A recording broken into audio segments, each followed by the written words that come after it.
Um modelo de um motor é um modelo que se chama multidomínio. Então existem vários domínios físicos que precisam ser conciliados para dar tudo certo, né. Então eu tenho de um lado o domínio eletromagnético, eu tenho do outro o domínio térmico, eu tenho um domínio mecânico também, estrutural e dinâmico. Então quando eu quero produzir um campo numa bobina, por exemplo, que vai interagir com o ímã, naturalmente, inevitavelmente, eu gero um aquecimento naquela bobina, porque aquele condutor tem uma resistência, então, naturalmente, existe uma perda ôhmica, né, que é o aquecimento do fio pelo efeito da corrente. Então, a não ser que esse condutor fosse um supercondutor e tivesse, resistência elétrica igual a zero, eu não teria perda ôhmica, mas como todo condutor tem uma Sim. resistência, existe a perda ôhmica. Existem outras perdas também.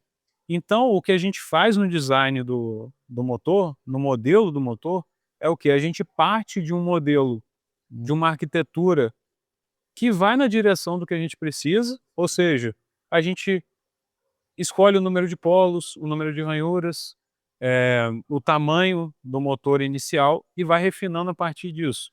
Uma das coisas que fazem a gente refinar esse modelo, ou seja, ter iterações de modelagem, é justamente a parte térmica, que vai geralmente contra a parte eletromagnética. Porque você pode pensar: "Ah, por que que você não pode colocar uma corrente acima do que ele suporta?" Simplesmente porque o condutor vai esquentar demais e vai gerar um dano para a isolação do fio, das bobinas. Então, eu causaria um curto-circuito, né, rompendo essa isolação. O tempo todo eu tenho que observar, os limites de temperatura dos materiais e ao longo do motor, dentro do motor aqui, cada material tem um limite térmico diferente. O isolante da bobina, que a gente usa nos fios da bobina, e também as resinas de impregnação, elas geralmente nesse motor aqui, por exemplo, é uma resina de 200 graus. Então, eu sei que no estator do motor, eu consigo chegar a 200 graus sem ter dano nenhum à isolação. Por outro lado, os ímãs já têm uma característica diferente. Então eu preciso observar como acontece a dissipação de calor ao longo do motor, para observar que na bobina eu posso ter uma temperatura de 180, 190, 200 graus. Nesse caso aqui, esse ímã aqui é um ímã de neodímio N35 classe H. Isso significa que esse ímã resiste até 120 graus sem desmagnetização. Então, se eu colocar 130 graus nesse ímã, ele corre risco de ser desmagnetizado, parcialmente ou até integralmente. Então eu preciso evitar que o rotor chegue nessas temperaturas.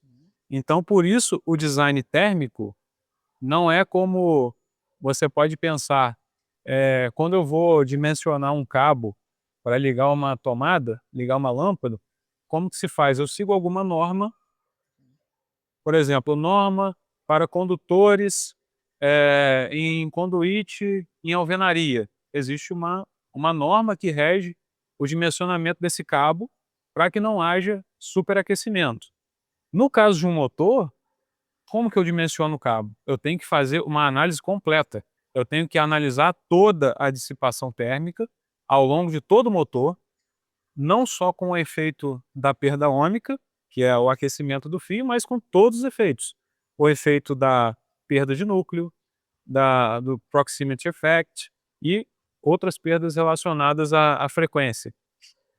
Então, sim, o design de motores é multidomínio. Eu tenho que conciliar o tempo inteiro grandezas eletromagnéticas, térmicas e mecânicas.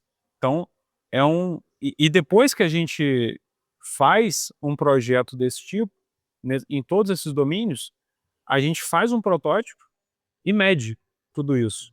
Porque, por melhor que seja o nosso modelo, você sempre precisa medir, fazer medições e testes no protótipo, no modelo construído, para verificar não só se o seu modelo foi bem feito, como também as características dos materiais. Por exemplo, os ímãs, tem suas variabilidades toleráveis, os metais também têm, então tudo isso tem que ser conciliado para que esse modelo entregue o que eu preciso. Sim.